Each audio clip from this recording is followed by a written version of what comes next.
bênção, irmão. Abra sua Bíblia, no livro de Êxodos. Eu fico impressionado, irmão. Uma vez o Miqueias falou isso. Às vezes Deus usa o Miqueias. É porque tu não me pagou da semana passada, entendeu? Fiz um elogio aqui na frente de todo mundo e tu ainda não mandou. Ele falou um negócio que foi muito engraçado. Ele fez essa igreja cheia de gente bonita. Irmão, que igreja para ter gente bonita, né, irmão? Se você não se acha, já se acha agora. Deus te abençoe. Com perspectiva do céu. Amém? Queridos, quem estava aqui semana passada? Irmão, que noite sensacional. Eu fico estupefado com o que Deus tem feito aqui cada semana e tem liberado, né, em nossos corações. Quem lembra, irmão, que eu profetizei aqui de cima, que era uma estação de muito favor, e dentre outras coisas, que pessoas iam começar a ganhar carro. Quem lembra?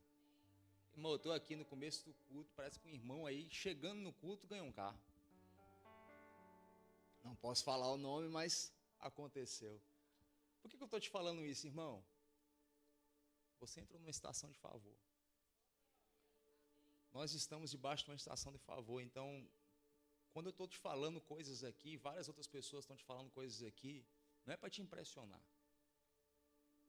É para que você entenda o que o céu está liberando sobre essa atmosfera. E quem crê vai pegar, vai viver. Eu acho que o irmão não estava nem no culto aqui semana passada, chegou na porta, vem cá, querido, tem um negócio aqui para ti. Eu creio nesse tipo de igreja, irmão. Eu creio nesse tipo de igreja. Amém? Você está feliz com isso? Eu estou demais. Eu estou demais. Eu estou demais. Os recursos sempre apontam onde é o alvo da nossa adoração. Não são as suas mãos levantadas aqui no domingo. Também. Mas é onde você dá destino a tudo aquilo que Deus colocou nas tuas mãos. Isso é a verdadeira adoração. Essa é a verdadeira adoração. Amém? Êxodo capítulo 15. Êxodo capítulo 15, a gente vai ler a partir do versículo 1 até o 13, como de costume, a sua leitura matinal da Bíblia no domingo. Amém? Quem achou, desachei. Êxodo capítulo 15, versículo 1 em diante. Fala assim: Então Moisés e os filhos de Israel entoaram este cântico, fala comigo, cântico, e disseram: Cantarei ao Senhor porque triunfou gloriosamente. Lançou no mar o cavalo e seu cavaleiro. O Senhor é minha força, o Senhor é meu cântico. Ele foi a minha salvação e este é o meu Deus. Portanto, eu o louvarei. E ele é o Deus de meu pai, por isso o exaltarei. Versículo 3. O Senhor é homem de guerra, o Senhor é o seu nome. Lançou o mar os carros de Faraó e o seu exército, e os seus capitães afogaram-se no mar vermelho. Os vergalhões os cobriram e desceram as profundezas como pedra. Está falando das paredes de água. Versículo 6, a tua destra, ó Senhor, é gloriosa em poder, e a tua destra, ó Senhor, despedaça o inimigo. Na grandeza da tua excelência, derribas os que se levantam contra ti. Envias o teu furor que os consome como restolho. Versículo 8. Com o refogar das tuas narinas amontoam-se as águas, as correntes pararam em montão, os vergalhões coalharam-se no coração do mar. Versículo 9. O inimigo dizia: perseguirei, alcançarei, repartirei os seus despojos, a minha alma se fartará deles. Arrancarei a minha espada e a minha mão os destruirá. Versículo 10, porém, Senhor, sopraste com o teu vento. Uau! E o mar os cobriu. Afundaram-se como chumbo em águas impetuosas. Versículo 11, Senhor, quem é como tu? Entre os deuses, quem é como tu? Glorificado em santidade, terrível em feitos gloriosos, que operas maravilhas. Fecha os teus olhos. Se assim o Senhor te dirigir, coloca a mão no teu coração, ou já ergue a tua mão em posição de receber algo, ou simplesmente só eleva a tua alma, o teu espírito. Pai, no nome de Jesus, mais uma vez estamos aqui essa noite, para te ouvir, para te ver, para te obedecer, para em ti fluir, em ti seguir, em ti viver. Pai, no nome de Jesus, onde houver uma pessoa aqui, seja ela cristã ou não cristã, Pai, eu te peço que desde já o Teu Espírito Santo possa soprar nos nossos corações, para que nós possamos partir, acessar e chegar aonde o Senhor quer nos levar na noite que se chama hoje. Pai, no nome de Jesus, eu repreendo todo ataque das trevas nas mentes e corações aqui neste lugar, Pai. Todo espírito de distração caia por terra, Pai. No nome de Jesus, todo espírito que impede de que as pessoas entendam aquilo que o Senhor quer liberar para hoje, aquilo que o Senhor quer nos direcionar com clareza, com detalhe, com autoridade, Pai. Nós repreendemos todo ataque na porção que o Senhor já liberou para hoje, esse domingo à noite. No nome de Jesus. E eu acredito, Pai, confesso em fé, publicamente, que nós estamos numa estação de favor, de sobrenatural, de derramar de glória da segunda casa. Nós estamos nessa estação, e eu te peço, Pai, hoje, prepara a nossa alma. Porque assim como Jesus falou, o espírito está pronto, mas a carne não está. A carne ali, a gente pode falar de alma, Pai. O nosso espírito está pronto, o nosso espírito tem sede, tem fome de Ti, anela por Ti, Pai, espera por Ti, busca em Ti. Mas a nossa alma, Pai, ela é dúbia, ela é volátil, uma hora está bem, uma hora está mal. Pai, no nome de Jesus, que façam as minhas palavras as de Davi. Eu digo à minha alma, cante ao Senhor. Eu digo à minha alma, busque ao Senhor. Que seja uma noite, Pai, de impacto, de transformação, de restauração, de ativação, não só do espírito, mas da alma. Da alma, cante, ó minha alma, adore, ó minha alma, entoie, ó minha alma, exalte, ó minha alma, ao Senhor, aquele que era, aquele que é, que há de vir. Aquele que derrubou os cavalos e cavaleiros do Egito, que a sua destra tem poder, a sua esquerda perfeição, aquele que fez o mar engolir-os como pedras pesadas, a este nós damos o louvor, a glória, o poder e toda a majestade para todos sempre. Toda a igreja diz amém, amém, amém, aleluia. Pode se sentar no seu lugar. Uau, a gente já pode ir para casa. Só com esse versículo a gente já pode ir para casa. Ontem a gente estava no Family Day, como a Tayane já falou aqui, e eu gosto de velocidade, irmão. Uma das coisas que aumenta a minha dopamina é velocidade. Eu acho que o Túlio às vezes percebe assim que eu estou meio assim amuadinho. Ele, pastor, quer dirigir meu carro? E eu saio de lá sorrindo assim. Ah! Se me der o microfone, pega 5 horas. Né? Velocidade aumenta a minha dopamina. Então a gente tem algumas motos de água, que é jet ski, né? E aí eu, irmão, 1 ano sem andar no meu jet ski. Fiz hoje, eu vou andar. Sem que eu esqueci que eu sou pastor, irmão. Aí cheguei lá, fui direto. O Andrezão até saiu assim comigo, pastor, vamos dar uma acelerada. Eu falei, não, macho, eu já estou atrasado, o pessoal tá lá me esperando. Aí ele ainda foi, deu umas aceleradas lá. Eu fui direto, me encontrei com o pessoal e tal. Irmão, resumindo, eu não andei uma vez, irmão, sozinho. Eu virei o Uber do tio Urias, só com criancinha. Eu cheguei e estava todo mundo, tio. Eu faço como, irmão? Aí a primeira volta eu fui com a Zoe, aí voltei. Aí depois peguei a Lili, foi a Lili e a Zoe. Aí na Lili e a Zoe eu senti o Espírito me ministrando para pregar hoje. A Zoe estava atrás, pai, acelera. E a Lili na frente, tio, acelera só um pouquinho. Eu estou ferrado. Pior coisa é você entrar num barco pequeno com 2 mulheres, irmão. Você não tem vida, não tem escolha. Acabou seu livre-arbítrio. Seja a idade qual for. Aí eu ficava naquela, eu falei, meu. E aí o pior não era isso, é que quando eu acelerava um pouquinho, Lili fazia, yupi, e a Zoe, pai, não. Aí eu, tá bom. Aí quando eu acelerava mais um pouquinho, a Lili, tô com medo, tio. Eu falei, meu Deus, já eu me jogo aqui na água e deixo vocês com jet ski. E aí aquilo começou a me ministrar. Aí a ministração se tornou mais forte, irmão, quando eu voltei. Aí deixei a Lili e a Zoe. Aí peguei o Guigui e a Maria. A Maria é filha da Ana e do Ramon. Eles estão aí? Eu não sei quem conhece a Maria, irmão. Ela é desse tamanho assim, irmão. Mas eu tenho certeza que aquela menina lá vai pular de paraquedas. Ela vai naquelas montanhas russas que gira, volta. E aí estava o Guigui atrás de mim. O Guigui já me apertou de um jeito. Eu nem saí, irmão. Ele já estava se tremendo. Pastor, vai devagar. E eu, meu Deus do céu, esse menino vai ter um infarto aqui atrás, né? Eu fiquei, calma, Guigui, eu nem acelerei. E a Maria, acelera, tio! E aí eu indo devagarinho, devagarinho. Ela, vai, tio, acelera. E ela começou a pular assim na minha frente. Eu falei, meu amigo, que menina, né, gosta de aventura. E o Guigui aqui, ó, não, pastor, não, pastor, não, pastor. Aí eu fiz, eu não sei o que, já sei o que eu vou fazer. Eu vou agradar um pouquinho, agradar o outro. Eu acelerava. A Maria fazia, ih! Levantava as duas mãos, eu fiz, segura Maria, não! Yeah! Mais, tio, pra lá e pra cá, acelera. Ela falou assim, acelera tudo.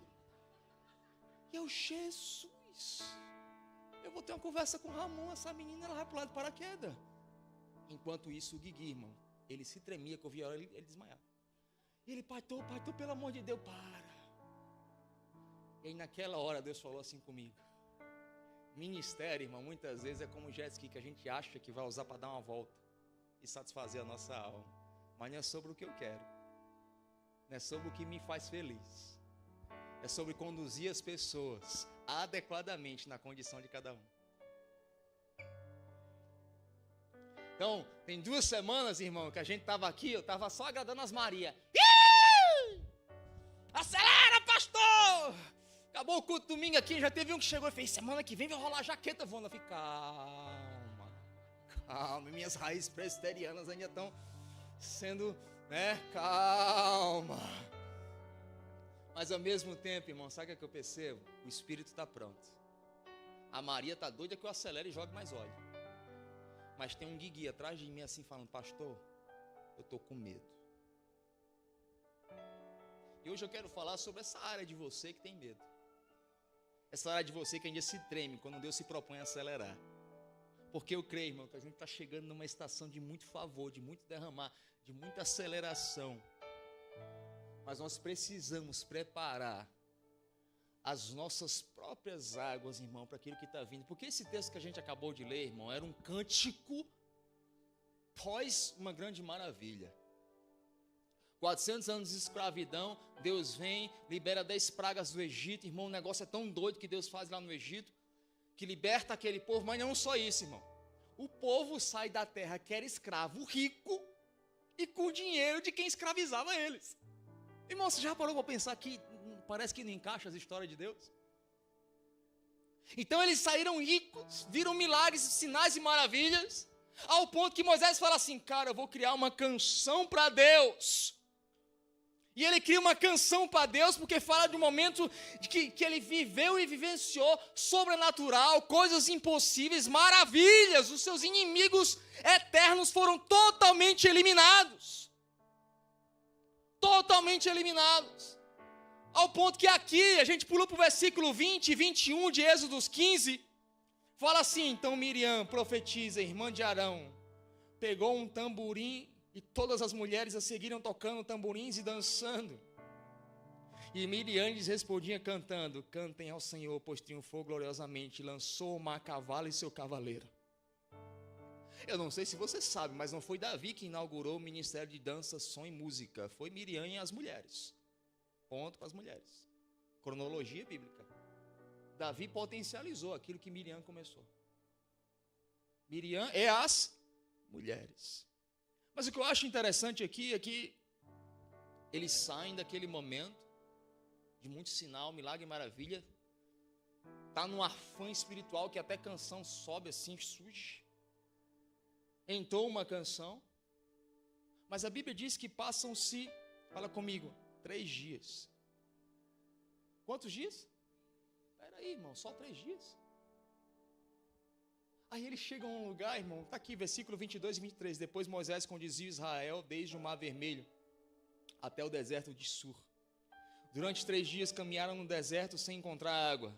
Então chegaram a Mara, mas não puderam beber das águas de lá porque eram amargas. Fala assim comigo, amargas. Meses de sinais, milagres e maravilhas que o mundo nunca viu. De escravos para milionários do dia para a noite, com dinheiro de quem o escravizava. Deus abre o mar, destrói os seus inimigos. Ministério de louvor surge. Profecia, adoração. Só bastaram 3 dias. eles agora se encontrarem com um lugar da qual eles não podiam beber a água, porque as águas eram amargas. Nós estamos vivendo, irmão, entrando numa estação de Pentecostes, de acordo com o calendário judaico. É um tempo de derramar. Mas eu também acredito que nós precisamos nos preparar para o derramar que está acontecendo e virá. Nós precisamos olhar para dentro, irmão, porque as águas de fora são responsabilidade de Deus, mas as águas de dentro são a nossa responsabilidade. Provérbios fala: ei, quer cuidar de alguma coisa? Cuida do teu coração, porque dele procedem as fontes de vida. Então hoje eu quero falar sobre curando, fala assim comigo, curando as minhas águas.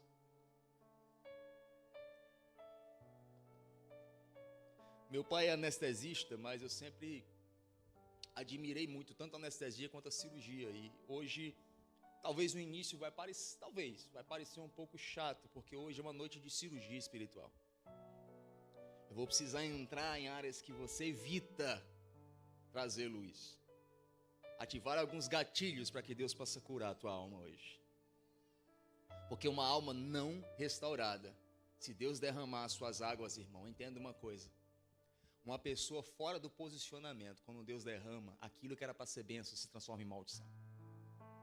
Pastor, onde é que está isso na Bíblia? Noé. O dilúvio para a família de Noé foi uma bênção. Mas para quem estava fora da arca, matou. Por quê? Porque derramar de Deus, para quem está posicionado, irmão, é bênção, vai te levar para o ponto A, para o ponto B. Em 40 dias, aquilo que você construiu 100 anos. Mas se eu estiver fora do lugar certo, da hora certa, dentro de mim, fala comigo, a estação dentro de mim, a minha posição espiritual, geográfica dentro de mim. Porque a Bíblia não só fala de geografia externa, mas fala de uma geografia espiritual. Fala de neófitos, fala de filhos, ruios ou tequinons. Tequinons são os imaturos, os ruios são os maduros. Então, se eu não estiver posicionado dentro de mim, no lugar correto, aquilo que Deus se propôs a me abençoar, pode me amaldiçoar. Então fala assim, aperta o cinto. Aqui é o piloto do voo A347, com destino à terra prometida de Canaã. O voo promete algumas turbulências. Aleluia! Fala assim comigo, 3 dias. É interessante que eles levaram o quê? 3 dias. Na Bíblia, 3 dias, 3 anos, 3 meses tem um significado profético. Por quê? Porque na Bíblia, 3 dias, 3 anos e 6 meses é Deus trazendo uma proposta de rompimento. Talvez aquele povo, irmão, achou, meu Deus, olha quanto milagre, olha quanta maravilha, olha o que está acontecendo, uau, que lindo. Depois de 3 dias, eles se deparam com águas amargas ao ponto que eles não conseguem beber. Quem já passou por uma estação que você fala assim, é indigerível? Eu não vou conseguir digerir essa situação, não dá para engolir, isso é demais. Mas na Bíblia, 3 dias, 3 noites, 3 meses, fala de rompimento. Então, muitas vezes, irmão, não é o diabo. Tem gente que está repreendendo o diabo. Esses dias um pastor, amigo meu, me ligou e falou assim, eu preciso de um conselho. Cara, o culto é sensacional, é presença de Deus, mas quando acaba o culto nada flui, e eu estou arrependendo o diabo. Eu falei, irmão, não é o diabo, é Deus. A presença de Deus está lá, é Deus que está fazendo isso, mas eu não consigo ver nada. Eu tô no meio da confusão. Eu falei assim para ele, não, você não está no meio da confusão, porque se as portas antigas te fecharam, e as novas ainda não se revelaram, não é confusão, é transição onde você está. Por quê? Porque 3 dias, fala comigo, 3 dias, fala de rompimento. Então muitas coisas que estão acontecendo na tua vida, irmão, você está lá, meu Deus, eu quero repreender o diabo, os seus demônios. Deus está falando, não sou eu, fica aqui, fica calmo. Aparentemente do lado de fora é desgraça, destruição, mas dentro de você, eu estou movendo você, dentro de você uma jornada espiritual, é um rompimento. Por quê? Porque 3 dias também fala assim comigo, morte e ressurreição. É Deus querendo matar algumas coisas em mim, para Deus ressurgir algumas coisas deles em mim. 3 dias fala de Deus querendo matar coisas em mim. Alguma coisa em mim vai morrer, para alguma coisa de Deus viver. Era esse lugar que esse povo estava, e muitas vezes é esse o lugar que você está hoje. Você não está entendendo, porque você está julgando as coisas pela perspectiva da terra. Mas Deus está dizendo, são as águas de Meribá, é rompimento, 3 dias. Eu quero matar algumas coisas em você, para algumas coisas de mim possam ressurgir dentro de você. Porque eu já tentei, Deus já tentou, irmão, fazer com que coisas nascessem dentro de você, mas não tem espaço. Por quê? Porque Deus não pode encher do céu quem está cheio da terra. Aí por isso que Ele te leva em situações de Meribá, que você fala assim, mas eu acabei de cantar um louvor, eu acabei de passar por um mar que se abriu, meu Deus, o que é isso? Eu te digo, é rompimento, é Deus preparando a tua alma para receber algo maior. É um processo de morte, mas também é ressurreição. E nós precisamos entender, irmão, esse processo de morte e ressurreição, porque se eu entendo, eu desfruto. A gente acha que a gente vai fazer uma escolha sacrificial hoje, e amanhã a gente vai ver o mar de rosas. É o seguinte, se eu der o carro hoje, né, amanhã eu recebo 2 carros. Não, se eu tomar essa decisão de largar tudo por Jesus, amanhã eu recebo o melhor emprego da minha vida. Alguém conta? Alguém conta ou eu conto? Que não é assim. Fala assim comigo, 3 dias. No primeiro dia, Cristo escolheu. Olha, Deus, está difícil. Esse cálice é pesado, contudo seja feita a tua vontade. Mas se possível for, passa de mim esse cálice. Mas se for o que Jesus fez, fala comigo, primeiro dia, escolha difícil. Terceiro dia, glória. Automaticamente a gente acha que no primeiro dia que a gente faz a escolha difícil, a gente já pula para o terceiro. Esquece que antes do terceiro dia da ressurreição, no dia de glória, do dia de sobrenatural, de favor, Jesus precisou ir no inferno. Literalmente. Será que você diria sim, sabendo que no meio do caminho tem um inferno para passar? 3 segundos que eu vou deixar você pensar enquanto eu bebo água.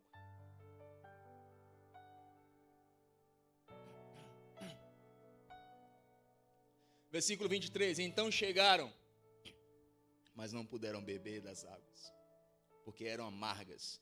Por essa razão, que o lugar se chama Mara. Fala comigo, amargura. E a gente precisa entender que essa caminhada do povo de Deus, do deserto até a terra prometida, Canaã, ela ilustra, irmão, de uma forma muito clara, a nossa saída de evolução, indo para lugares que Deus quer que você acesse. Nós estamos em constante movimento, irmão. Agora, uma coisa que eu preciso entender é que muitas vezes eu já vi algumas pessoas falando que falam assim, não, Canaã é o céu. Essa terra prometida que Deus está te dando é o céu, irmão. Por quê? Olha, aqui na terra não se preocupa, deixa tudo acontecer, porque na verdade tudo que Deus te fez, Deus te converteu hoje, para que você vá amanhã para o céu. Então, irmão, a partir do momento que você se converteu, pede para Ele te matar. É ou não é? Se Canaã fosse o céu, a partir do momento que você fala assim, Senhor, então me leva.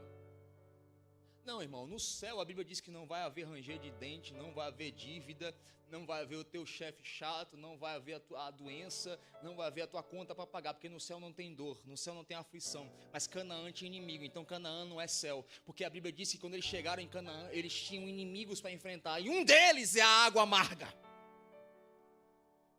Canaã não é um céu, porque é uma terra que precisa ser conquistada, mas fala muito mais de uma jornada interior do que uma jornada exterior. É isso que a gente não entende. Que Deus, que a ciência não pode mensurar, medir, calcular o seu tamanho. Ele falou assim, eu moro dentro de você. Você já percebeu o quanto você é grande por dentro? Você já percebeu o quão é grande o caminho que você traça dentro de você? A gente sempre acha que é aqui fora, eu vou sair do emprego A para o emprego B, mas isso são consequências das jornadas que você disse sim aqui dentro. Todo mundo quer viver a vida de José, uau, príncipe do Egito, que lindo!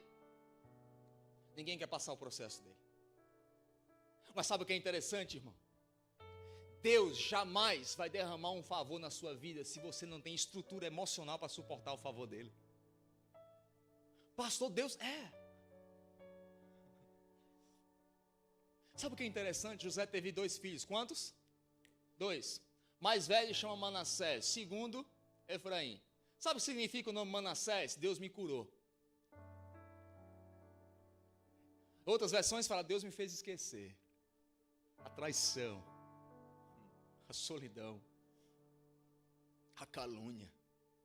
Ele precisava esquecer e ser curado, concorda? Aí ele tem um segundo filho chamado Efraim.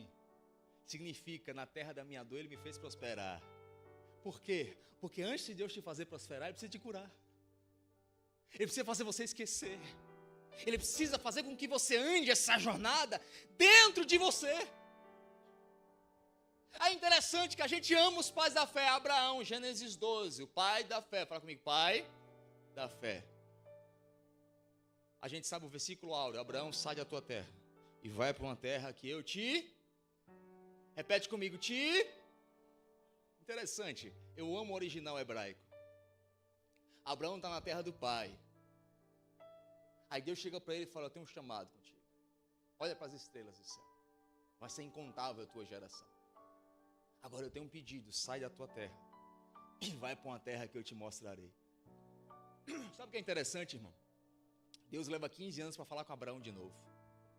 Mas o verbo ali, mostrarei, ele está revelando uma ação próxima, eminente. Quando você vai para o português, conjugação da frase, ação eminente. Por que Deus passa 15 anos para revelar uma ação eminente? Por quê? Porque não era a jornada fora que Deus estava falando. No original, vai para uma terra que eu te mostrarei, está escrito Lech Lehai. Sabe o que significa? Vai para uma terra dentro de você. Vai para a jornada dentro de você. Quando Deus chegou para Abraão e falou assim, eu quero te transformar no pai da fé, mas primeiro, sai de onde você está e vai para uma jornada dentro de você, para você se descobrir quem você é de fato, Abraão. Sendo que ninguém quer fazer essa jornada, irmão, por quê? Porque no meio dessa jornada você vai enxergar algumas coisas que você evita falar. Interessante, irmão. Fala assim comigo, sentimento você constrói. A Bíblia fala, guarda o teu coração, ou seja, você constrói. Mas emoções são frutos. Por isso que Mateus fala, os mansos herdarão a... Ou seja, sentimentos eu construo. Eu faço essa jornada no meu interior, para que com as minhas emoções eu colhe os frutos dos sentimentos que eu construí. Por isso que a Bíblia fala, os mansos, eles herdarão a terra. Eles estão resolvidos. Eles já tiveram a primeira cura para poder prosperar. Eles já fizeram a jornada interior dentro deles, Lech Lehai. Agora eles entenderam que com os sentimentos deles, guardados, instruídos, na medida certa, na forma certa, eles agora podem colher os frutos nas suas emoções.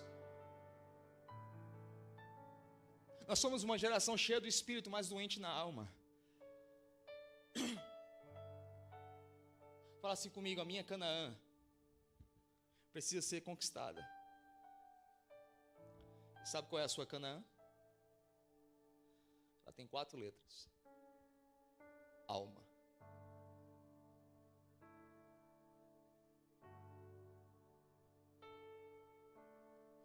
Se eu estiver errado, Deus está mentindo. Porque Deus fala para Abraão, tu pisarás numa terra que emana leite e mel. Abraão nunca pisou na terra prometida. Qual era a terra que emanava leite e mel? Aí você vai para Cânticos de Salomão e ele fala assim da noiva, a rainha, dos teus lábios saem leite e mel. Você é a terra prometida. Porque se você tiver os seus sentimentos construídos, as suas emoções automaticamente colhem o fruto da terra. Você está me entendendo? Você precisa deixar Deus te levar nessa jornada da cura da tua alma. Porque tu vem no domingo na igreja, é cheio do Espírito, mas na segunda você se encontra com Meribá e fala, eu estou amargo ainda. Parece que o Espírito por si só não resolve. Quem já se sentiu assim, levanta a mão de baixo, assim, devagarinho, para ninguém ver. Teve um irmão que fez assim, ó. Né, Bereto? Por que, irmão? Aí você acha, não, pastor, acho que eu sou bipolar. Não, não é bipolar, irmão, é porque dentro de você mora um espírito que é eterno e uma alma que ainda está na transformação. E você precisa conquistar. Agora, onde é que começa a jornada da conquista da minha alma? Da cura das minhas águas, porque o teu corpo é 70% água. Preciso curar essas águas. Eu costumo dizer que a cura começa quando a gente entende a ordem, a cronologia dessa jornada. Esses dias, a ex-presidente do Brasil, ela postou um mapa de cabeça para baixo, né? Desculpa. E nesse mapa de cabeça para baixo, o Brasil está no topo e no centro. Ou seja, porque ela alterou ali a ordem, então automaticamente alterou os fatores. Agora, sabe onde é que eu sou muito ferido? Nas minhas águas. Sabe por que muitas áreas da minha vida são águas amargas? Porque eu ainda não entendi a cronologia da minha jornada. É interessante, irmão, que Filipenses capítulo 3, versículo 20, Paulo fala o seguinte: o céu é minha pátria. Quem? Qual é a tua pátria? O céu. Porém, está nos céus. A nossa pátria está nos céus, de onde esperamos ansiosamente o Salvador, o Senhor Jesus Cristo. Quando eu estava no Brasil e decidi mudar para a América, eu disse, estou indo para a América. Agora, se você está aqui e mudou para a América e um dia decidir morar de novo no Brasil, qual é a frase correta gramaticamente para falar? Estou voltando para o Brasil. Por quê? Porque você não veio daqui, você veio de lá. Então, para você começar essa cura da tua alma amargurada, você precisa entender, irmão, que você não veio da terra, você nasceu primeiro no céu.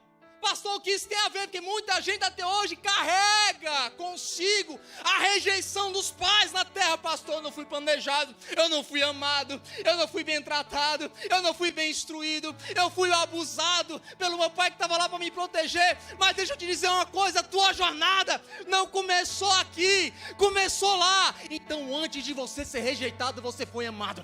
Então antes de você ser manipulado, você foi instruído. Então antes de você ser roubado, você foi doado. Por isso que Jeremias capítulo 1, versículo 5 fala: ei, antes que a tua mãe te formasse no ventre dela, eu, o Senhor, eu já tinha te chamado como profeta às nações. Você está me entendendo? Não importa as circunstâncias que amargaram a tua alma, a tua jornada não começou aqui, querido. A tua jornada não começou aqui.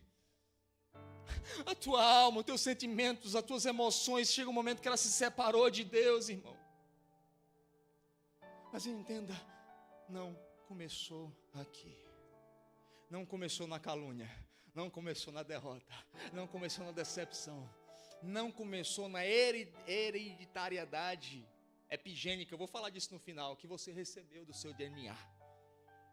Não começou nos ambientes que você participou, não. Ah, pastor, é porque eu já vivi tanto. Esses dias eu estava vendo um desenho com os meninos, e era a história de Zeus e os panteões, eles estão lutando lá em si contra os titãs. E aí uma deusa lá que é juíza fala assim: tempos bons geram deuses fracos. Deuses fracos geram tempos ruins. Tem gente que até hoje usa essa desculpa. Eu sou o que eu sou, porque eu nasci assim, eu vivi assim, meu pai me tratou assim, a vida cuidou de mim assim. Não, a cronologia está errada. Você não nasceu aqui, você nasceu lá primeiro. Então você é amado, você é desejado, você tem uma identidade, você tem um nome, você tem um pai. Ei! A identidade cura. Fala assim comigo: eu sei quem eu sou. Eu não sou rejeitado. Repete comigo: eu não sou rejeitado. Eu sou aceito nele. Por mais que o teu pai e a tua mãe te abandonem na terra, a Bíblia fala: eu, o Senhor, todavia não te abandonarei. Eu não sei você, mas se sou eu dou um aleluia, eu dou um brado de glória a Ele. Você está me entendendo? Você não nasceu aqui. Você nasceu lá. Agora você precisa entender que todos nós um dia vamos chegar nessas águas. Fala comigo, realidade difícil, dolorida, situações difíceis de digerir. Mas entenda uma coisa, o processo não cancela a promessa. Eu vou repetir, o processo não cancela a promessa. Agora, por que muitas vezes essas coisas acontecem? Eles tinham acabado de passar pelo Mar Vermelho. Sabe o que eu entendo quando Deus te lança no meio de uma prova? É o céu te dizendo, a trajetória até aqui foi maravilhosa, mas o que te espera é lindo. Então eu preciso te colocar numa situação, porque você precisa entender que a trajetória para frente ainda é muito maior, ainda é muito maior, ainda é muito mais profunda, ainda é muito mais real do que tudo aquilo que você já passou até hoje. A gente precisa entender isso, irmão. Nós precisamos conhecer o que em nós precisa ser sarado. Para quê? Para que a medida dele aumente dentro de mim. Porque se eu não sei aonde estou, irmão, dificilmente a medida dele vai aumentar dentro de mim. Quem já ouviu que Deus te prova para te conhecer? Quem já ouviu isso? Falar, eu já ouvi. É meio herético, né? Como é que Deus é onisciente, onipotente, onipresente e te prova para te conhecer? Não, então, eu vou jogar o Danilo naquela situação, porque assim, eu não conheço muito bem o Danilo, não. Eu só criei ele na eternidade, já sei, né? Eu sei tudo sobre ele, para onde ele vai, para onde ele vem, mas eu preciso provar o Danilo, irmão, é heresia. Então, para que Deus te prova? Não existe nada mais revelador quando o homem olha para si mesmo. O começo da queda, irmão, não foi um pecado, foi o homem olhar para si mesmo. E o homem viu que estava nu. O problema é que nessa jornada, muitos fogem. Porque, na verdade, o nível do teu crescimento espiritual será totalmente determinado com a capacidade que você tem de enxergar as verdades acerca de você e não fugir. Porque muita gente, quando enxerga, uau, tá feio, vou correr, não dá. Aí se fecha, cria aqueles compartimentos de defesa, né? A pessoa é quase impenetrável, irmão. Por quê? Porque ela conseguiu enxergar um pouco dela e ela foge. Não, irmão, você não precisa fugir, você precisa crescer. Era por isso que Deus levou aquele povo para aquelas águas, para quê? Para que eles pudessem conhecer as medidas da qual ele já havia avançado. E sabendo as medidas que eu já avancei, só sabendo as medidas que eu já avancei, eu vou saber as medidas que eu preciso avançar. Você só vai conseguir chegar onde você quer chegar se você souber primeiro onde você está. As medidas onde você está. Eu não sei quem já foi no parque, daqueles parques da Disney, da Universal. Para você chegar onde você quer, primeiro o que é que o aplicativo faz? Ele aponta para onde você está. Sabe por que você está rodando e nunca chegou? Porque você vive correndo essa jornada de autodescoberta de onde você está. Aliás, você tem uma suspeita de quem você é e como você está e você foge. É melhor evitar. É melhor ficar nesse círculo constante de sobe e desce, sobe e desce. Não, irmão. Esteja aberto a conhecer as suas medidas. Fala comigo, eu estou aberto. Versículo 24 a 25, Êxodo 15. O povo começou a reclamar e Moisés dizendo, o que a gente vai beber? Moisés reclamou ao Senhor e este lhe mostrou, uau. Fala assim comigo, mostrou, revelou uma árvore. Em outras versões fala madeira ou tronco. E lançou na água e essa se tornou boa. Segundo ponto para curar sua alma, irmão. Psicólogo, ajuda. Remédio, ajuda. Emprego melhor, ajuda. Dinheiro, ajuda. Eu até noto, né? Quando os irmãos estão começando a ganhar um dinheirinho, irmão, duas coisas acontecem. As rodas mudam, porque troca o carro. E o layout da mulher muda por completo, irmão. Fica, olha, quem é essa pessoa que você está casado? Né?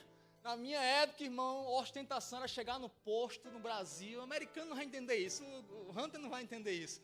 Mas a gente chegava no posto, não é? Dava a chave assim, completa aí. Ih, a vitória! Quem me viu passar pela prova e não me ajudou. In the name of the King, of the power of the King. Isso era ostentação no Brasil. Hoje em dia, irmão, ostentação é você chegar lá na clínica de Botox e fazer assim, enche o tanque. Enche o tanque, vai sem moderação, doutor. Ou manjaro, né? Bota manjaro. O Ozempic perdeu porque manjaram.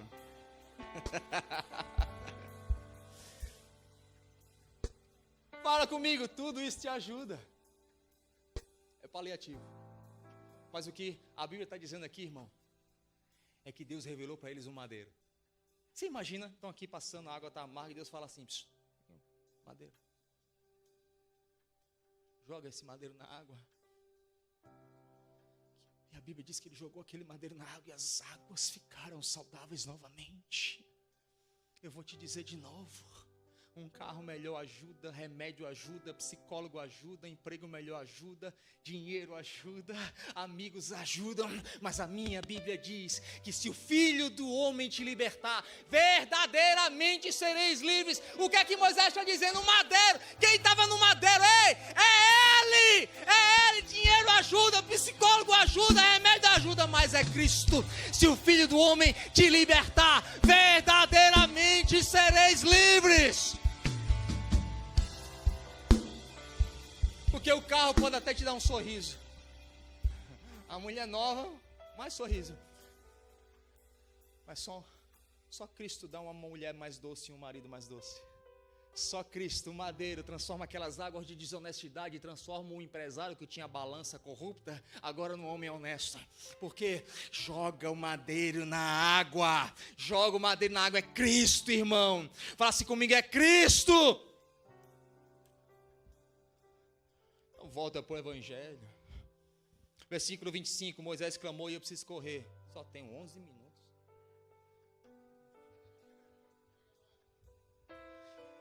A cirurgia complicou, manda um recado para os parentes do paciente, vou precisar umas 4 horas.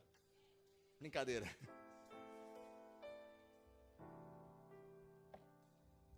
Versículo 25, Moisés clamou ao Senhor, e esse lhe indicou um arbusto, ou madeira, e lançou na água. A gente já falou sobre isso, se tornou água boa. E Deus lhe deu ordenanças, fala comigo, leis e ordenanças, e os colocou à prova. Mas peraí, acabou de sair de uma prova? Como assim? Curou a água e agora prova de novo? Lembra, eu não sei se ainda assim hoje, eu tenho 42, né? Mas na minha época os professores faziam provas semestrais. Cada 2 meses eles faziam a prova semestral, irmão. Cada 2 meses a gente não dormia, ficava, meu Deus, prova do semestre. O que era a prova semestral, irmão? A prova semestral não era a vingança do professor, por mais que dava vontade assim de se vingar por ele. Porque imagina, 2 meses, o camarada lá te ensinando, e tu conversando, jogando aviãozinho. Eu mesmo, irmão, fui expulso de colégio 2 vezes. Dava trabalho. Então imagina, o professor, acho que ele falou assim, é o dia de eu me vingar. Se eu fosse professor, né, eu ia sentar na cadeira assim. Aquela risada maldosa do poderoso chefão. Né? Mas Deus não é isso. Tem gente que acha que Deus é aquele professor semestral que quer se vingar. Por que eles acabaram de passar por um processo em que as águas estão boas novamente? Aí Deus está falando, eu vou te provar de novo. Por quê? O que é uma prova de um professor semestral? Ali ele está provando, para saber a medida do que você absorveu do semestre anterior. Para ele saber o que você pode receber de novo no semestre posterior. Não, ninguém entendeu. Sabe por que algumas coisas estão acontecendo na tua vida? É porque na verdade Deus está revelando você para você mesmo. Ele está revelando você as medidas que você conseguiu absorver nesse semestre passado. Aí ele está falando assim, ok, você está vendo? Então, mediante as medidas que você absorveu no semestre passado, é isso aqui que eu posso te abençoar nesse semestre de hoje. Então ele não prova você para revelar para ele mesmo, não é para mostrar para você mesmo as medidas que você está capaz de receber. Você está me entendendo? Aí a gente vai para Isaías ele conota isso muito bem. Por quê, irmão? Porque a medida que você absorveu determina a medida que eu vou receber de Deus na próxima estação. Isaías 55, versículo 10 a 11, fala assim: assim como a chuva e a neve descem do céu, e não voltam para ele sem regarem a terra e fazerem brotar e florescer, para ele produzir semente para o semeador e pão para o que come, assim também ocorre com a palavra que sai da boca de Deus.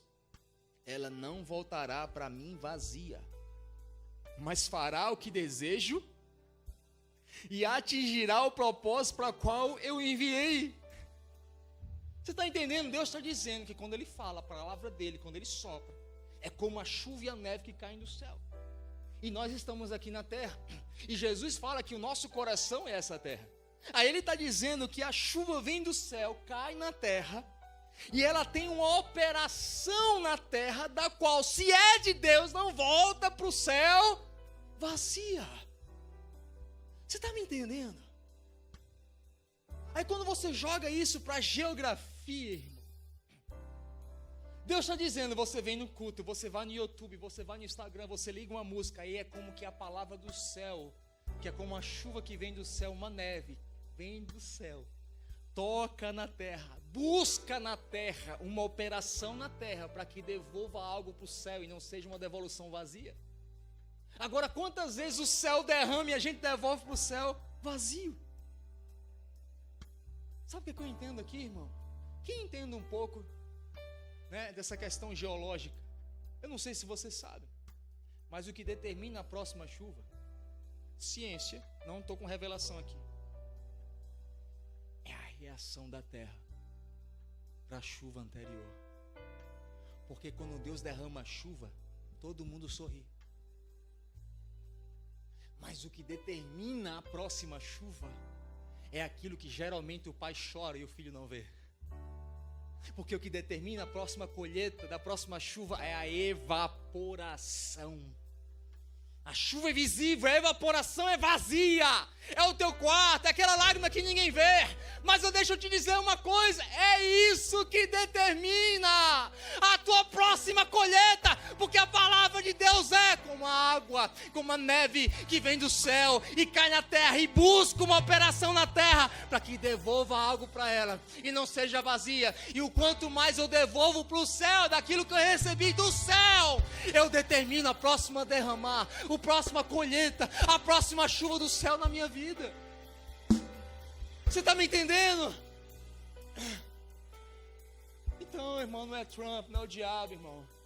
É o quanto a terra deixa ser tratada pela chuva e a neve que vem do céu. É que vão determinar a próxima movimentação no céu para a terra de novo.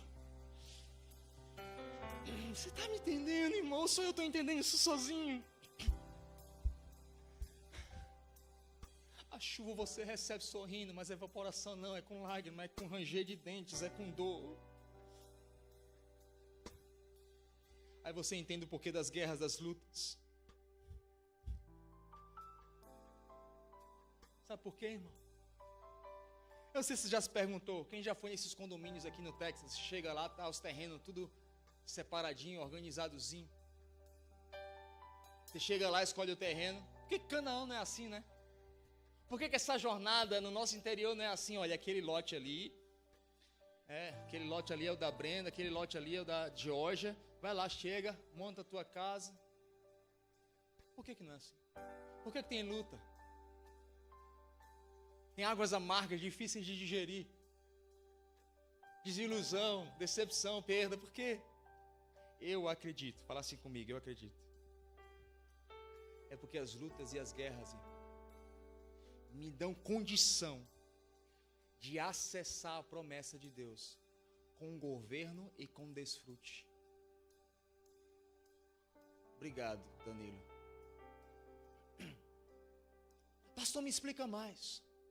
Livro de Daniel, capítulo 1, capítulo 2, capítulo 3, capítulo 4, capítulo 5, capítulo 6, todos os teólogos são unânimes em dizerem que não foi Daniel que escreveu. Porque a linguagem é diferente e a abordagem está em segunda pessoa, como Daniel sendo uma segunda pessoa. Mas no capítulo 6 tem uma cova dos leões. Por que a cova? Por que os leões?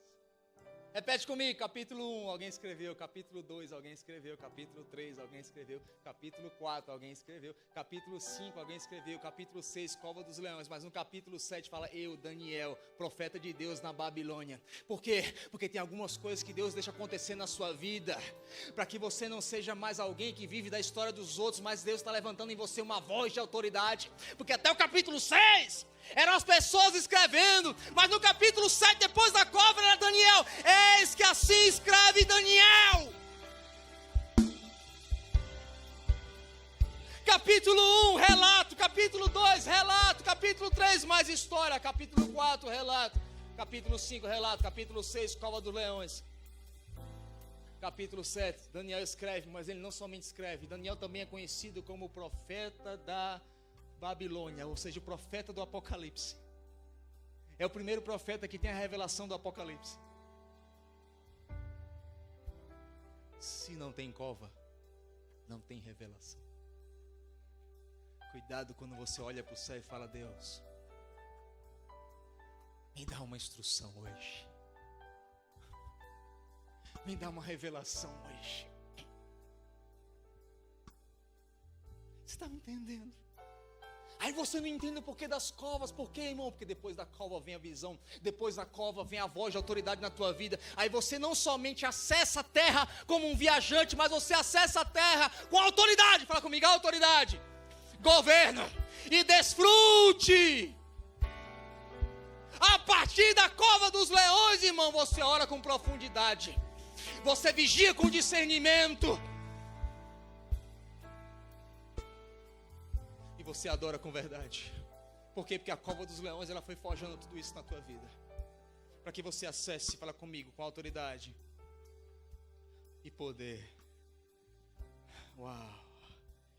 Só isso te faz avançar com autoridade, irmão. Agora teve muita gente, eu conheço, já foi abusado pelo pai que estava lá para proteger. Uma vez eu casei uma irmã que ela tinha dificuldade de, você sabe, ter lua de mel com o marido. Casada, apaixonada com o homem dos sonhos. Mas ela lembrava do pai. Alguém que estava lá para proteger abusou ela. Ou outros foram manipulados, traídos por lideranças espirituais. Aí você olha para pessoas hoje e fala assim, fulano é complicado, ele tem dificuldade de seguir regras. Irmão, você não sabe a história. Mas deixa eu te dizer, se você é essa pessoa, essas defesas não te curam. As suas águas curadas sim. Deus precisa curar as tuas águas hoje. Fala assim comigo, eu quero ter essas águas curadas. É por isso que Deus deixa você ir para situações que, como os coaches falam, fazem explodir os teus gatilhos. Porque só um gatilho que explodiu é uma área tratada. Porque Deus só pode tratar aquilo que você coloca para fora. Nós, como igreja, como casa espiritual, nós estamos no meio, irmão, de uma chuva, de um favor de Deus. Eu creio que nós estamos no meio de uma chuva de um favor de Deus, mas nós precisamos atentar. Quem me dá mais 5 minutos? 5, 10 minutos, é tudo que eu preciso. 2 de Reis, capítulo 4, versículo 38 a 41, eu vou ler rápido. Fala assim, depois Eliseu voltou ao Gigal. Nesse tempo a fome assolava a região. Fala comigo, fome. Quando os discípulos dos profetas estavam reunidos com ele, ordenou o homem. Um deles foi ao campo apanhar legumes e encontrou uma trepadeira. Apanhou alguns de seus frutos e encheu deles o seu manto. Quando voltou, o cortou em pedaços e colocou no caldeirão do ensopado. Embora ninguém soubesse o que era, o ensopado foi servido aos homens, mas logo que provaram, gritaram, homem de Deus, a morte na panela! E não puderam mais comê-la. Então Eliseu pediu um pouco de farinha. Fala assim comigo, Deus, me dá um pouco de farinha. E ele colocou no caldeirão e disse: sirvam a todos. E já não havia mais perigo no caldeirão. Fala comigo, fome. A terra estava com fome. É interessante que a cultura desse mundo, ele cria em você a necessidade e oferece a solução, mas o prato é de morte. Mas há sempre profetas de Deus para dizer: não come dessa panela. Porque na verdade, irmão, sabe o que é que a sua alma ferida, destruída, amargurada, sedenta precisa hoje? Não é de mais condenação, não é de mais exposição, é de algum homem de Deus que tenha coragem de, em vez de te difamar, de te derrubar, te destruir, coloque farinha na tua panela e fala assim: pode comer, tá saudável de novo. Aquilo que você sonhava, parou de sonhar. Aquilo que você, sabe, encaixotou, guardou na gaveta. Você precisa achar um homem de Deus que fala assim: abre a tampa de novo, não fica com medo, não é abuso. Por quê? Porque automaticamente você pensa: cuidado e proteção, abuso. Não, é Deus querendo colocar a farinha de novo na tua panela. Agora sabe o que é que eu encontro aqui? Havia homens que não sabiam como se limpar e como se alimentar sozinho, amém? Quando a Zoe estava na UTI, duas coisas ela não conseguia fazer: se higienizar e se alimentar sozinha. Irmão, não sei qual a doença, pode ser várias doenças, mas qualquer doença grave, ela no final vai ter duas características em comum com todas as doenças: você não consegue se limpar e você não consegue se alimentar. Quer saber se tua alma está doente? Você nunca consegue se santificar sozinho. Você nunca consegue se alimentar de Deus sozinho. Porque o doente, ele tem duas características em semelhança com a criança. Se você pegar qualquer bebê, ele não sabe se limpar e não sabe se alimentar. Porque é isso que a doença da alma faz com você. Ela transforma um crente maduro num crente infantil.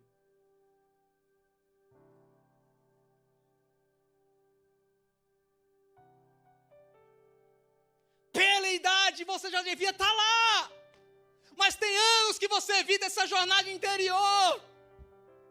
Porque tudo que você quer é uma palavra doce, mas o céu está dizendo: não é uma palavra doce que eu quero te dar, eu quero é que você seja uma água doce. Aí pela idade, irmão, você já era para se limpar sozinho, não só se limpar sozinho, limpar outros. Porque foi o que Jesus disse para Pedro: Pedro, hoje você corre, mas quando você se converter, você cuidará dos meus. Porque todo crente doente, ele é assim com crente infantil. Porque ambos não sabem se limpar, precisa do pastor. Não vai, não bebe, não fuma, não mata, não se prostitui. Vem cá, se alimenta. Eu preciso estar te dando uma palavra de refrigério toda hora. Não, irmão, o crente maduro se limpa sozinho, se alimenta sozinho. E quando chega na igreja é só para derramar. Você está me entendendo? Deixa Deus curar a tua alma hoje.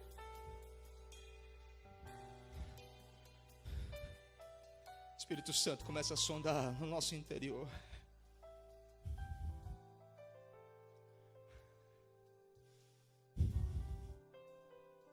Que todo crente que adoeceu, irmão, ele vira uma criança na fé.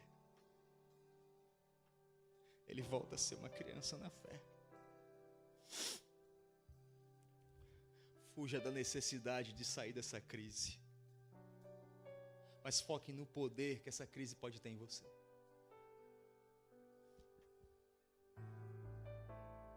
Interessante que 2 de Reis capítulo 6 conta a história do machado que havia sido emprestado. Fala comigo: machado emprestado.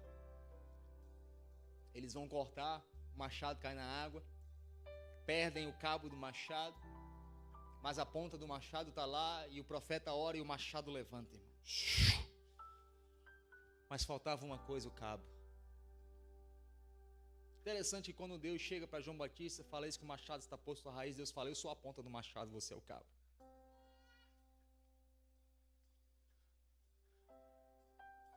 até ali, o machado era emprestado.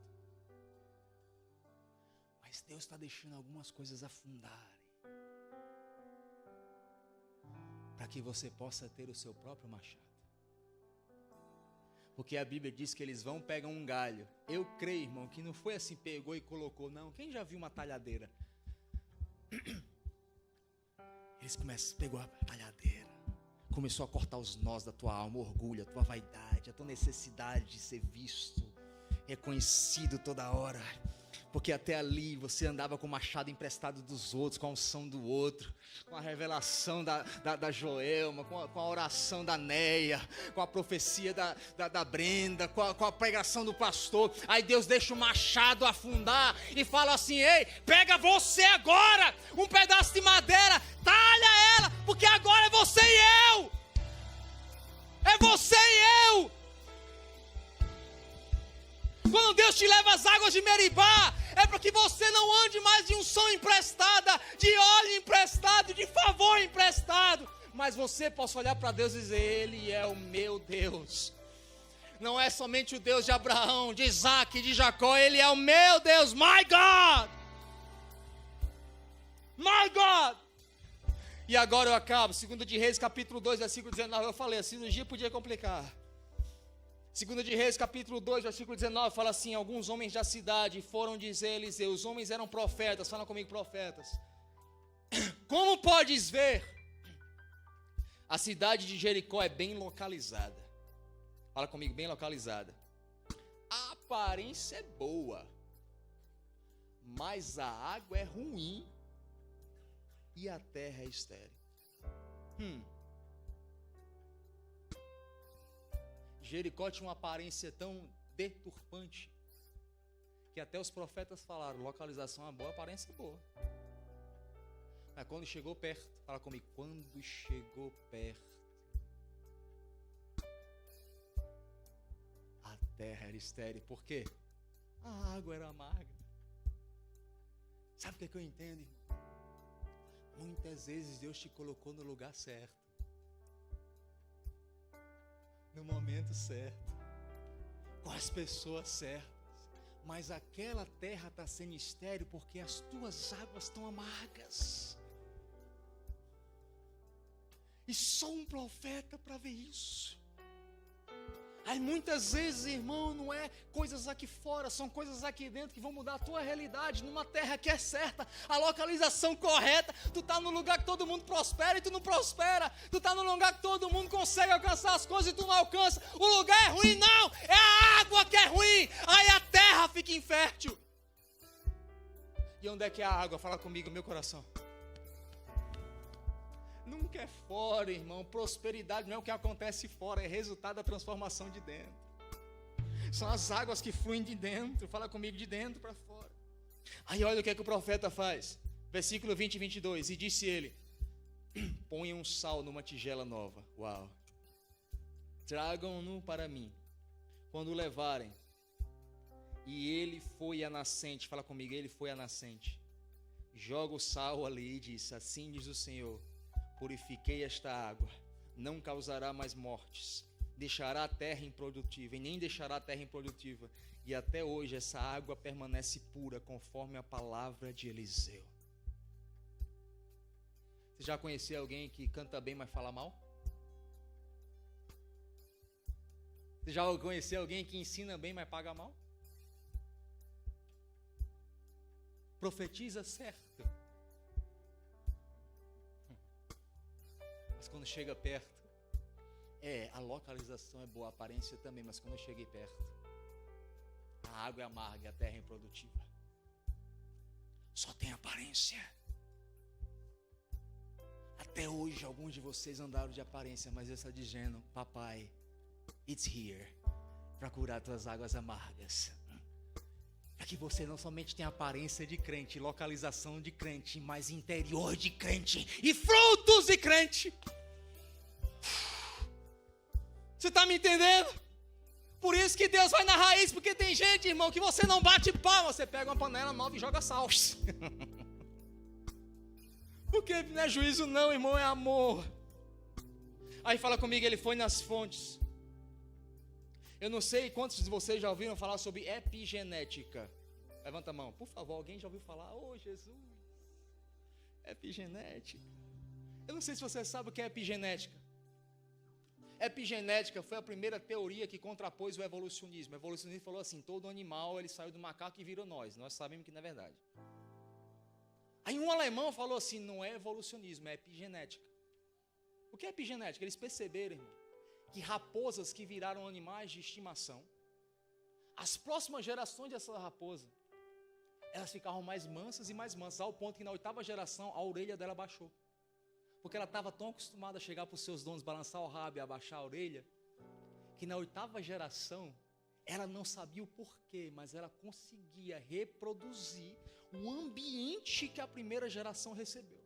A ciência chama isso de citologia, ou seja, o DNA que é transformado por experiências sensoriais e que tem o poder de determinar o gene em você a ser ativado ou desativado. Por que eu estou te dizendo tudo isso? Quantos de vocês já oraram, jejuaram, faz tudo, volta tudo, confessa para o pastor, está até com vergonha de confessar de novo, mas não consegue mudar aquele comportamento repetitivo? Deus está indo na fonte, porque muitas vezes não é espiritual, muitas vezes é a tua personalidade, é aquilo que você herdou, da que a ciência chama, não sou eu, de epigenética. Aí Deus está falando, eu estou indo na fonte hoje, jogando um pouquinho de sal, porque eu estou curando tudo aquilo que o teu DNA recebeu involuntariamente e gerou esses comportamentos repetitivos hoje. Aí você não entende porque algumas pessoas não conseguem prosperar e ver que os pais não prosperaram, os avós não prosperaram, aí você vai recebendo, e não é maldição hereditária não, irmão, eu estou falando de ciência, isso é epigenética, isso é comportamento repetitivo que você nem sabe o porquê. Aí o que é que Deus está dizendo? Joga sal! É interessante, irmãos, Levítico capítulo 2, versículo 11 a 13, Deus fala o seguinte, tira mel e fermento do sacrifício, mas joga sal. Ou seja, não era para ter mel nem fermento, mas se exigia o sal. E o que é que o sal tem a ver com minha alma, pastor? Com epigenética, com acessar a terra prometida? Colossenses capítulo 4, versículo 6, Paulo fala assim, que a vossa palavra seja moderada e temperada com sal, para que vocês saibam responder a cada um adequadamente. Eles estavam no meio de uma turbulência de calúnia e difamação. Aí o que é que Paulo fala? Que a tua resposta esteja equilibrada como sal. E você responda a cada estação que Deus te coloca adequadamente. Porque eu volto a dizer, os teus sentimentos construídos fazem com que tuas emoções colham os frutos. Aí Deus vai lá na tua alminha, lá dentro, naquilo que a emoção espiritual não toca, mas Deus está fazendo a cirurgia hoje, o bisturi hoje está falando, eu estou tocando no teu DNA, eu estou jogando sal naquilo que estava escondido. Eu volto a dizer, irmão, não estou falando de maldição hereditária, isso Cristo já levou. Isso são jornadas atuais do teu DNA. Olha para mim e não fala quantos de vocês têm lutas que você já orou, já jejuou, já fez de tudo e fala assim, meu Deus, eu não tenho jeito não. Levanta a mão, levanta, seja corajoso. Eu tenho, irmão. Você acha que eu não tenho? Eu já tive dia de, a irmã aqui fala, tem, né? O inimigo se levanta, tá vendo? Tem dia que eu rasgo as minhas vestes e falo, Deus, por quê? Paulo fala, Romanos 17 e 20, ora, se aquilo que eu quero eu não faço, e aquilo que eu não quero fazer faço, já não sou eu que faço, mas o pecado que habita dentro de mim. Ei, deixa Deus jogar sal aí, querido. Por quê, irmão? Porque o sal fala de moderação, fala comigo, moderação, equilíbrio emocional, para as nossas respostas em cada estação. Porque muitas vezes não é o diabo, é você que bota tudo a perder. E aí agora eu encerro de fato, de verdade. Êxodo capítulo 15, versículo 26 a 27. Por eles não terem parado na lerlehai, na jornada interior, no sal, na água amarga, na prova, olha onde eles chegam. E disse-lhes o Senhor: se vocês derem atenção ao Senhor, o seu Deus, e fizerem o que Ele aprova, se derem ouvidos aos seus mandamentos e obedecerem a todos os seus decretos, não trarei sobre vocês nenhuma das doenças que eu trouxe sobre os egípcios, pois eu sou o Senhor que sara, meu Deus. Depois chegaram a Elim, aonde haviam 12 fontes de água e 70 palmeiras, e acamparam ali. Você consegue entender? Se eles tivessem parado na primeira desilusão, na primeira colisão, na primeira frustração, eles ainda estariam bebendo em águas amargas, mas eles continuaram, eles avançaram, construíram seus sentimentos, colheram com suas emoções, deixaram Deus colocar sal na fonte do seu DNA, da sua epigenética, e agora não estão só com uma fonte ou duas, agora são 12 fontes inesgotáveis. E não é só fonte, irmão, é literalmente fonte e água fresca. Porque tem 12 palmeiras, fala comigo, 12 palmeiras. Perdão, 70 palmeiras. E 12 fontes. Quantos foram os primeiros discípulos? 12. Quantos foram a segunda nuvem de discípulos? 70. Deus está falando ali do avanço do evangelho. Derramar de Deus, primeiro é 12, depois é 70. 12 fontes, para depois ter 70 palmeiras que vão gerar descanso. Tudo isso que você está passando, irmão, Deus está lá já. Ele está te falando as coisas hoje aqui, porque Ele sabe que é o que precisa para você chegar aqui nas 12 fontes e nas 70 palmeiras. Agora, e se você estiver parado? Quem já pensou em parar aqui? Eu já pensei em parar várias vezes. Quando eu mudei da Flórida para cá, eu não queria mais saber de igreja. Perdi tudo lá. Cheguei aqui, fui morar na casa do meu cunhado, Maiara e o Júnior. Minha família ficou lá. Irmão, todos os dias eu chorava no quarto escondido. O Júnior, com muito favor, me levava para trabalhar. E eu demorei para aprender, dei muito trabalho para o Júnior. E eu ficava, como assim, Deus? Cadê o profeta das nações? Fiquei lá, irmão, morei quase 2 meses de favor na casa da minha cunhada, enquanto minha família estava lá na Flórida, porque eu não tinha dinheiro para trazer eles. Aí trabalhei para um rapaz, depois que aprendi, 1 mês, irmão. Chegava toda sexta-feira, ele falava: vou te pagar não. E falava assim, e não tenho o que explicar. Eu fiz assim, Senhor. É o Senhor. E muitas vezes com aquela máscara, irmão, quem trabalha pintando banheira sabe, você fica ali, é você e Deus dentro daquela roupa toda lá. Era pintando e a lágrima caindo, Deus, onde é que você está?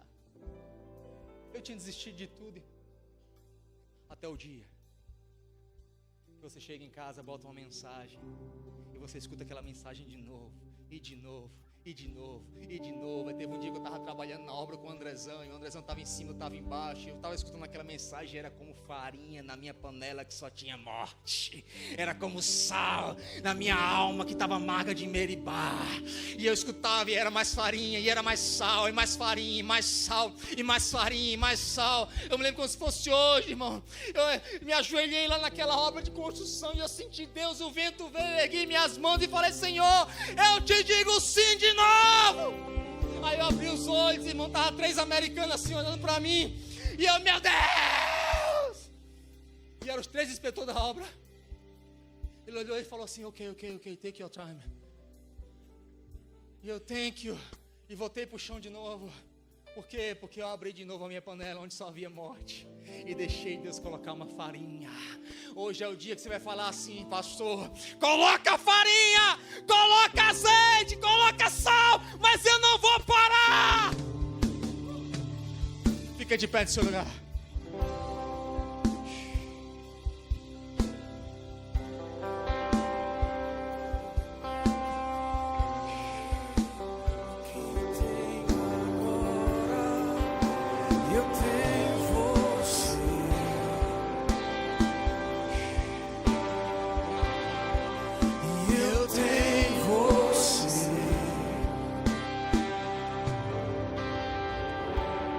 Lembra o que eu falei no começo da pregação? Da Maria e do Guigui? A Maria é a igreja que quer óleo. Tem 2 semanas que a gente está no... Mas tem uma parte da igreja que também precisa de farinha. A panela já está morta, o óleo não funciona mais, você precisa de esperança. Eu tenho uma palavra para essa igreja. 1 de Reis, capítulo 17, versículo 14. Pois assim diz o Senhor, Deus de Israel: a farinha na vasilha não se acabará, e o azeite na botija não se secará, até o dia em que o Senhor fizer chover sobre a terra. Porque é onde Deus está, irmão, a Maria alimentada e o Guigui também.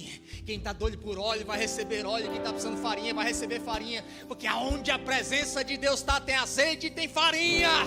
Eu não sei o que você está precisando hoje. Se é mais óleo, receba. Se é mais farinha, abre a panela. Deixa Deus ir lá e restaurar a tua alma novamente. Todas as vezes que eu caí, bastou eu falar pra você me ouvir e ficar feliz. E ficar feliz. Eu vaguei e eu vaguei o mundo afora, mas não encontrei o que tenho agora. Eu tenho você,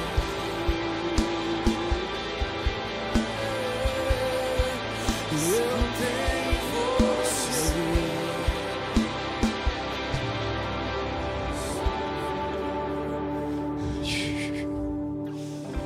Uau!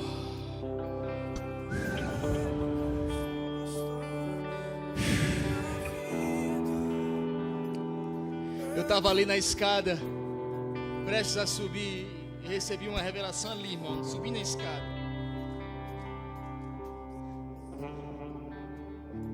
Tem muita gente que está naquela estação, e foi Deus que te colocou nessa estação, irmão. Tem estação que você não vai dar fruto. A Bíblia diz que quando Jesus chega naquela figueira, não era uma estação da figueira dar fruto, mas ela fingia ter folhas numa época que não era dela dar fruto. Jesus não amaldiçoou o fato dela não ter fruto, amaldiçoou o fato dela fingir ter fruto numa estação que ela era para não dar fruto. Não finja. Talvez você esteja numa estação igual daquela figueira. Você está se sentindo nu perante Deus. Você está vendo as pessoas frutificando e você não. Aí deixa eu te contar um segredo que eu recebi naquela escada ali. Quando o homem peca, a Bíblia diz que havia 2 árvores. Quantas árvores? Qual foi o pecado?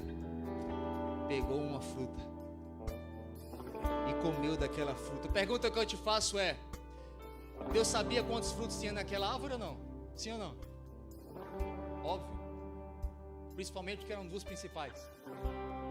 Mas quando Deus vem atrás de Adão, o que é que ele pergunta?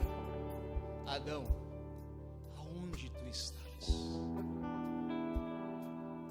Na pior fase que você pode estar, Deus jamais vai vir para você e perguntar aonde está o fruto. Aonde você está? Ele não se preocupa com a ausência do fruto, ele se preocupa com a ausência do filho no encontro que ele marcou. Com alegria, dono dos meus dias,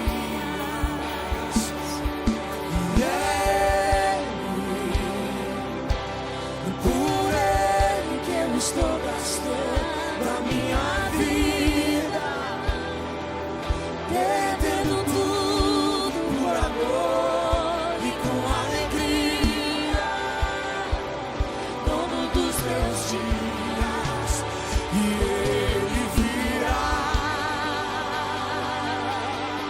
e soberano em poder, ele virá, e o governo está nele. Deixa ele consiga sua reputação.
estou gastando da minha vida. O que te espera são 12 fontes e 70 palmeiras.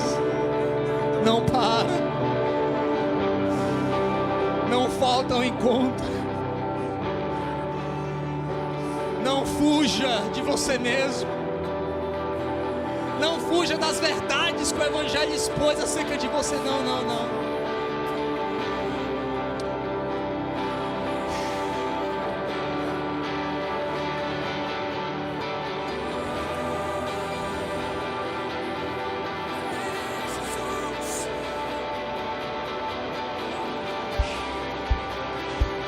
Deixa Deus te curar. Eu sinto Deus curando a tua alma hoje aqui.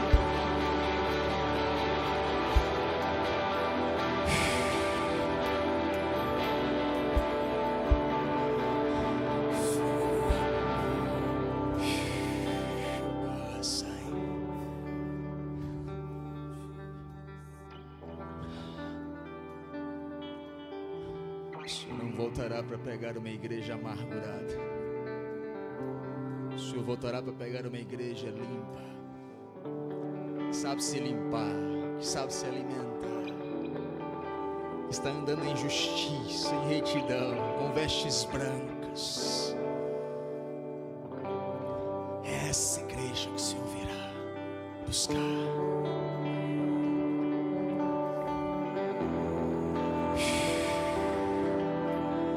Teu pai está aqui hoje. Lembre-se.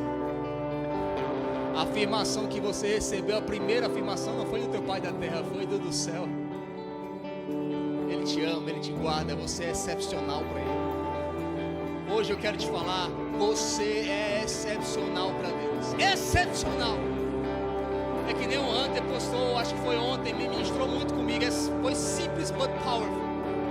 Ele postou a foto da Sofia assim e falou: como é que eu posso acreditar, como é forte entender que Deus ainda me ama mais do que eu amo a minha própria filha. Cara, é uma verdade que parece simples, mas é tão libertadora. Eu não sei quem você ama mais, mas eu quero te dizer, Deus te ama mais. Muito mais. Incalculavelmente mais. Mas pastor, e se eu fizer? Não interessa se você fizer.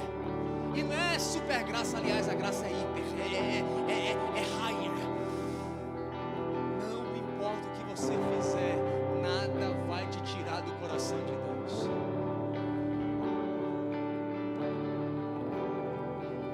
Deixa Deus te curar. Deixa Deus te tocar hoje. Pai, obrigado por tudo que o Senhor fez e fará. Continua, Pai, a cirurgia em cada coração, em cada casa. Que haja cura, Pai. Eu profetizo, Pai. 3 dias. São só 3 dias para acessar as 12 fontes, as 70 palmeiras, coisas que nem olhos viram e nem ouvidos ouviram, aquilo que Deus, o teu Pai, preparou para você. Deus te abençoe. Tenha uma semana abençoada. Deus te ama, não se esqueça disso. Deus te ama. Deus te abençoe.